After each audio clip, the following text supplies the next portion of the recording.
guys, welcome to Together We Can Cook. Today is Copycat Recipe Day. I found a recipe that is supposed to taste exactly like, I'm not going to say the name, a famous restaurant. They are known for their two-for drinks and their fajitas, so if you know, you know. And I am going to put this together and we will try it out together later on and see if it does in fact taste like this restaurant. I am gonna start out by putting some onions in this pan that I have next to me. And we're not going to actually be eating these onions, they're just for flavoring. So I'm doing a really rough cut right here. Just like this, and I'm going to put it in the pan. And I have a small onion here that I'm going to add to this because I love the taste of onions. But cooked onions. I usually don't eat raw onions unless it's like the tiniest little amount. But cooked onions, I absolutely love. Every year, my family actually grows quite a lot of onions. One year we even grew 600 onions. We ended up donating a lot of them to the local food bank. All right, so onions are in. The next thing I'm going to add into the pan is 4 cups of water. Let's get that in. And the recipe calls for white vinegar. I'm not even going to measure. I just gave it a little squirt and that's it. Let me move this in front so you can see it. Next up is paprika. And I am just going to sprinkle some in the pan, just like that. Next one up is garlic powder. Let's give that a little shake. Okay. Next one up is mustard powder. Somewhere I have a spoon here. So let's put a little bit of mustard powder. Okay, and next one up is tomato paste. So I already opened up this can to make this a little easier for us here. Tomato paste. Okay, and next one up is going to be brown sugar. Let me grab my other spoon. And again, I am not measuring any of this. This is just what the spare ribs are going to be cooking in. It's not the actual sauce that we're going to base them with at the end. So this doesn't have to really be an exact measurement. Okay, I have everything in the pan here. I'm going to just quickly look at my recipe and make sure I haven't forgotten anything. Okay, it's all here. So I'm going to give this a quick mix. And then I'm going to go and grab my meat. I actually bought 2 packages of ribs because I'm anticipating this being like out of this world good. And I want to make sure I have enough for everybody in my house. Some of them I think came already cut, and some of them we are going to have to separate and cut them ourselves, but that's okay. And these are pork spare ribs that I bought. You can actually get beef spare ribs as well. There's all different kinds. There's baby back ribs. Some of them are called country ribs, I think. There's so many different kinds. I honestly think any kind would work here. Whatever you can find. Okay, this is pretty well mixed up. I'm going to move this over here and go down into my fridge and grab the meat, and I will be right back. All right, I got my 2 packages of ribs. This packet, the first one, was already cut up, so that makes it so much easier. I'm going to just place these in the pan. And then I'm going to tear into the other package that I bought. Here's the other package. And this package, I don't think it's cut up. So let's take a peek in here. Let me get it open. So this one we're gonna have to work on. Okay.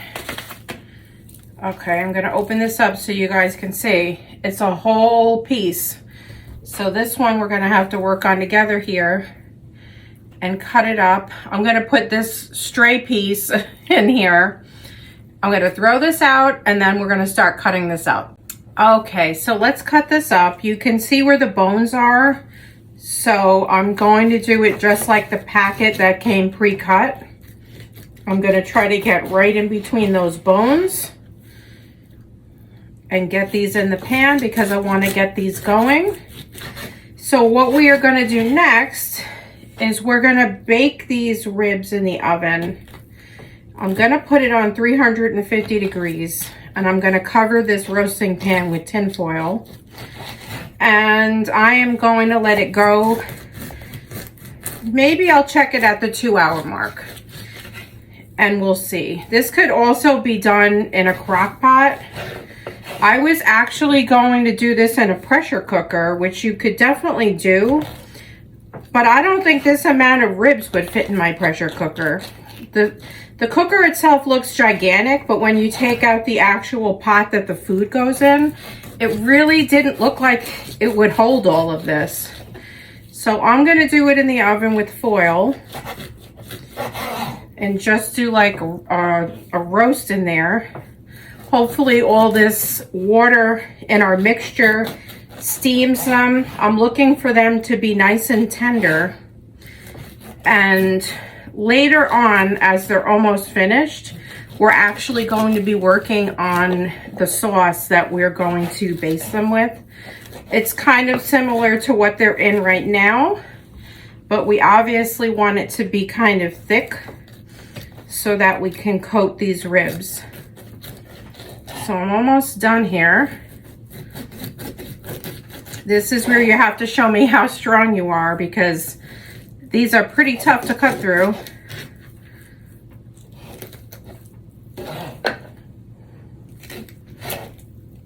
Oh my goodness. Okay, here's that one.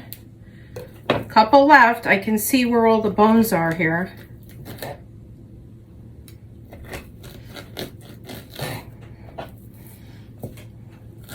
We are almost there.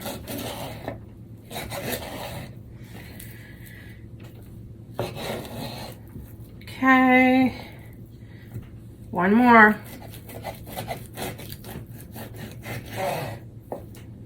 Okay, we're all set with these. Come on. Okay. So they're all in. My hands are already all dirty and full of meat. So I am going to just use my hands. And I don't know if you guys can see. I'm just going to flip them around just to try to get some of the liquid and all this good flavor on them. I'm going to make sure each one is coated. And then we can put the foil and get this right into the oven. And like I said, I'm going to try, I'll set a timer for like 2 hours. And we'll see where they stand at that point. It is about 2 o'clock right now. So I want these for dinner tonight. They'll definitely be done by dinner. I don't know how late of a dinner, but we're going to keep an eye on it together and we'll see. This isn't a recipe that I've made spare ribs before, but not this exact recipe. Okay, they're all coated. I'm going to go wash my hands, put the foil on, and we're going to get them in the oven. Okay, we're going to get our tin foil on here. We want to keep all this goodness in here. We don't want all of our liquid to escape. So I'm going to put 2 pieces going in this direction because we have these huge handles here. Okay, let's go over to the oven. Okay, we are going to put this in the oven.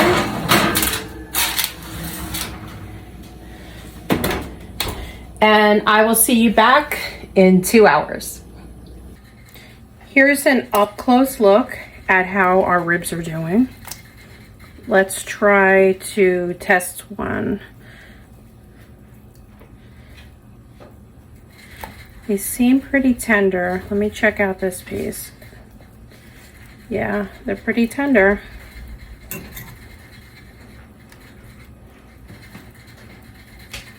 Let's look at this one. Okay, so what I'm gonna do is just flip them around a little bit. I'm gonna put them back in the oven, and while they're in the oven, I'm gonna put the sauce together. It's been 2.5 hours since we put the spare ribs in the oven. I've taken them out and put them in a foil-lined cookie sheet. Now I'm going to start preparing the sauce. So we're going to put 1 cup of water, and we're going to measure out 1/2 cup of white vinegar.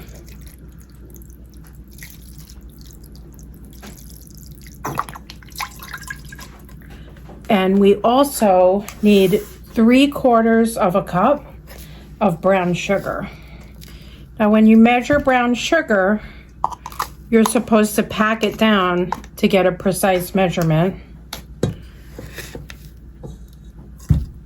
If anything falls in the pot, it's okay. I didn't want to get it all over the table. Usually I always put extra of brown sugar. So whatever is falling in the pot, I'm just gonna say that it's all right. So we need 3/4 cup. I'm gonna put a little tiny bit more. And then we're gonna move on to the next couple ingredients. Okay, so there's our brown sugar. Moving on to the next few ingredients, we're going to put some pepper,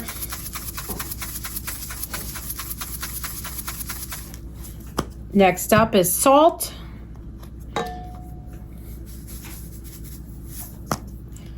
After that, we are going to add some yellow mustard. I'm not even measuring. It is about a tablespoon. This is a 6-ounce can of tomato paste. So let's get this in. Get everything down in there. And then I'm gonna go grab our next batch of ingredients. Okay. Here are the next few ingredients. That's onion powder. Next up is gonna be paprika. I'm not even measuring, I'm just kind of like eyeballing it here. Next up is garlic powder. So this sauce is similar to what we were cooking the spare ribs in. And next up is regular white sugar. I'm gonna put 2 spoonfuls. If it's not sweet enough, we can always add more later, but we can't take it out. I'm gonna give this a little mix, and we're gonna head on over to the stove and bring this to a boil and see if we can reduce it a little bit, because we want this kind of thick. We're gonna thicken it up, baste it on our spare ribs, and then I'm gonna stick them under the broiler in the oven for a couple minutes just to brown them up, and we should be good to go. Here's our barbecue sauce. It has been boiling on a very high flame for several minutes. It thickened up nicely. I tasted it and I ended up adding about 2 more teaspoons of sugar just to offset that 1/2 cup of vinegar that we put in. This looks like it is ready to be basted onto the spare ribs. I'm back in the dining room with my sauce and the spare ribs. So this is pretty much the last step. We're just gonna baste these spare ribs with the barbecue sauce and broil them up for a couple minutes in the oven. Remember, when you're using the broiler, you don't want to really walk away because it could cook super fast. like within a couple minutes, you could end up burning whatever it is you're cooking. So I am gonna put them in and stand right next to it. And after they come out of the broiler, I'll show you guys what we have here. Okay, we're going in the broiler. The spare ribs are out of the broiler. They look and smell absolutely delicious. I'm just garnishing them with some ground black pepper. And when I serve spare ribs, I love to serve them with some orange slices. So that's how I'm gonna garnish this. A few oranges around the edges. And we are just about done here.